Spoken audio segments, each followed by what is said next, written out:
TV6 Investigates.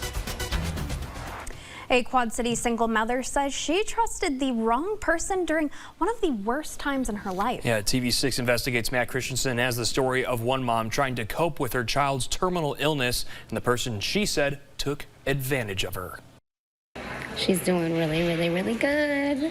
Talia is 17 and has an extremely rare form of childhood melanoma. Her case is terminal. Talia suffered through surgeries to remove tumors. She's been in 4 clinical trials, and she spent 5 months at St. Jude's Children's Hospital. Now she's fed through a tube in her stomach. It was very hard, and I didn't like seeing my mom going through so much. Like any mom, Colleen Miller is doing whatever it takes to keep up hope. Besides caring for Talia, Colleen runs a small cleaning business in Davenport. She's a single mom, and it's her only income. There was still a lot of unknowns, so dealing with the unknown of my business and then unknown of my daughter's health, I was a wreck. I was a mess. Colleen needed help handling the business's accounting while she helped her daughter battle cancer. I wouldn't have had a business to come back home to if I didn't keep it flowing while gone.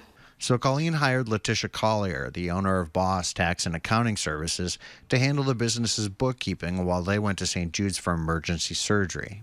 Hiring Collier, Colleen now says, was the worst mistake she's ever made.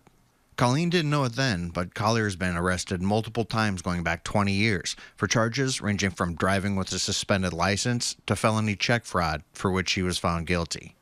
Colleen says she was too busy trying to save her daughter to dig too deeply into Collier's past. But it wasn't long before red flags began to fly. I was notified by the software she uses to do the bookkeeping side that she was being kicked off of her fresh books because due to many non-payments.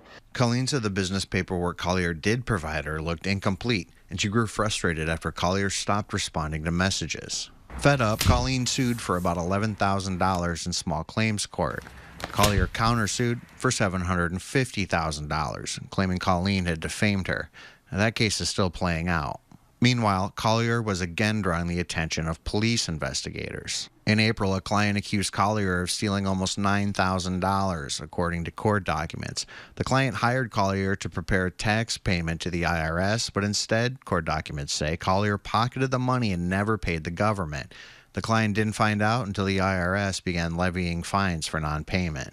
Prosecutors charged Collier with felony theft after police seized her records and electronic devices. Colleen said her relationship with Collier has wasted precious time she should have spent with her daughter. It's hurt Talia, too. She never wants me to stress out about it, but I still feel worried and sometimes nervous.